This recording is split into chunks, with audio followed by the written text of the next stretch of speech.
What is unseen quotes for nothing. ಏನು ಕಾಣಿಸ್ಕೊಳ್ಳೋದಿಲ್ವೋ ಅದು ಲೆಕ್ಕಕ್ಕಿಲ್ಲ. ಇದನ್ನ ಹೇಳಿದ್ರೆ 48 Laws of Power ಬುಕ್ಕಿನ law number 6 court attention at all cost. Advertising ನೀವು ಗಮನಿಸಿರ್ಬೋದು, ಎಷ್ಟೇ ದೊಡ್ಡ ಕಂಪನಿ ಆಗಿದ್ರು ಸರಿ, ಎಷ್ಟೇ ದೊಡ್ಡ ಇಂಟರ್ನ್ಯಾಷನಲ್ ಸ್ಟಾರ್ ಆಗಿದ್ರು ಸರಿ, ಅವರು ಯಾವ್ದಾದ್ರು ಪ್ರಾಡಕ್ಟ್ ಲಾಂಚ್ ಮಾಡುವಾಗ ಅಥವಾ ಹೊಸ ಸಿನಿಮಾ ರಿಲೀಸ್ ಆದಾಗ ಅದನ್ನ ಮಾರ್ಕೆಟಿಂಗ್ ಮಾಡ್ತಾರೆ, ಪ್ರಮೋಷನ್ ಮಾಡ್ತಾರೆ.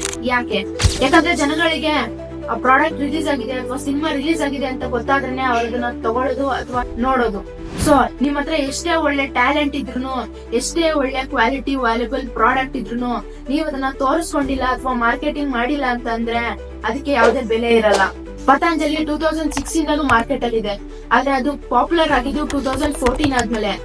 ಯಾಕಂದ್ರೆ 2014 ಆದ್ಮೇಲೆ ಅವರು ಟಿವಿಲಿ, ಸೋಷಿಯಲ್ ಮೀಡಿಯಾದಲ್ಲಿ ಅಡ್ವರ್ಟೈಸಿಂಗ್ ನ ಶುರು ಮಾಡಿದ್ರು. ಅವಾಗ ಜನಗಳಿಗೆ ಪತಂಜಲಿ ಅನ್ನೋ ಪ್ರಾಡಕ್ಟ್ ಬಗ್ಗೆ ತಿಳಿತಾ ಹೋಯ್ತು. ಸೊ ಇಲ್ಲ ಮೇನ್ ಟೇಕ್ ಅವೇ ಏನಂದ್ರೆ ಮಾರ್ಕೆಟಿಂಗ್ ಅಥವಾ ಅಟೆನ್ಷನ್ ಸೀಕ್ ಮಾಡೋದನ್ನ ಕಲೀರಿ.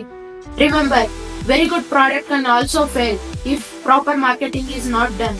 ಈ ವಿಡಿಯೋ ಇಷ್ಟ ಆಗಿದ್ರೆ ಲೈಕ್ ಮಾಡಿ, ಇದೇ ತರ ವ್ಯಾಲ್ಯೂಬಲ್ ಕಂಟೆಂಟ್ ಗೋಸ್ಕರ ಫಾಲೋ ಮಾಡಿ. ನೆಕ್ಸ್ಟ್ ವಿಡಿಯೋದಲ್ಲಿ 7th ಕ್ಲಾಸ್ ಜೊತೆ ಸಿಗ್ತೀನಿ. ಅಲ್ಲಿವರೆಗೂ keep learning and inspiring. Learning never stops.